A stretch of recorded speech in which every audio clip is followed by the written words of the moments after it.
വൾഗറായിട്ട് എൻ്റെ ഹസ്ബൻഡിന് മെസ്സേജ് അയച്ചോളൂ. ഞാൻ അയച്ചിട്ടില്ല. രേവതി, സോറി, രേവതി അല്ലേ? ഞാൻ നിങ്ങളെ നോട്ടിട്ട് സി വില്ലേജ് പോയിട്ടുണ്ടായിരുന്നു. നിങ്ങളെ ഫോണിൽ നിന്ന് മെസ്സേജ് വന്നിട്ടുണ്ടായിരുന്നു. കുറച്ച് വൾഗറായിട്ടാണ് വന്നിരിക്കുന്നത്. എനിക്കല്ല, എൻ്റെ ഹസ്ബൻഡിന്. എന്തായിരുന്നു സംഭവം? ഫോൺ ഹാക്ക് ചെയ്തെന്നും പറഞ്ഞിട്ട് ഞങ്ങളുടെ ബ്രദറെ വിളിച്ചായിരുന്നു. അതുകൊണ്ടാണോ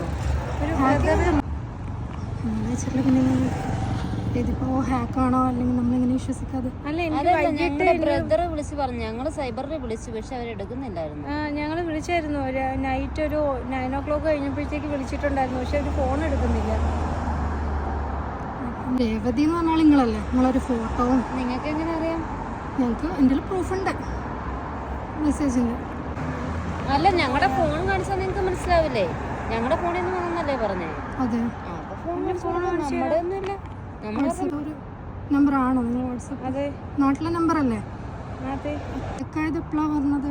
ഇല്ല, ഞാൻ അറിഞ്ഞിട്ടില്ലായിരുന്നു. ഞങ്ങളുടെ ഒരു ബ്രദറെ വിളിച്ച് പറഞ്ഞ് രേവതിൻ്റെ ഹാക്ക് ആയിട്ടുണ്ട്, എനിക്ക് മെസ്സേജ് വരുന്നിട്ടുണ്ടെന്ന് പറഞ്ഞു.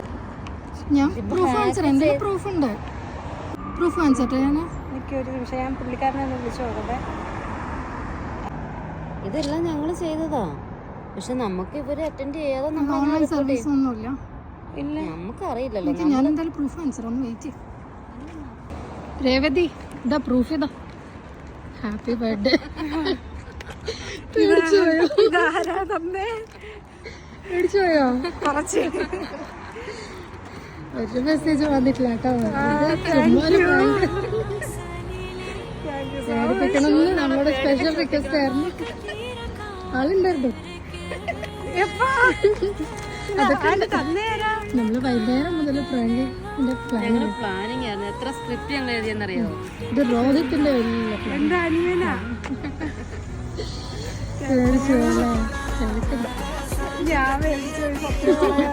കാരണം അവള് ഭയങ്കര അല്ല, 9 മണിക്ക് ശേഷം പുള്ളിക്കാരൻ എന്നെ ഇങ്ങനെ വിളിച്ച് പറഞ്ഞപ്പോഴത്തേക്ക് ഞാൻ നല്ല പേടിച്ചു. എന്നോട് പറഞ്ഞു ഞാൻ റെക്കോർഡിങ്സ് എല്ലാം കാണിച്ചപ്പോൾ ഞാൻ എന്നെ അയക്കാൻ പറഞ്ഞു. അപ്പൊ എന്നോട് പറഞ്ഞു റെക്കോർഡിങ്സ് എന്തെങ്കിലും വന്ന ഉടനെ ഡിലീറ്റ് ആയി പോവുക എന്നോട് പറഞ്ഞു. Thank you so much.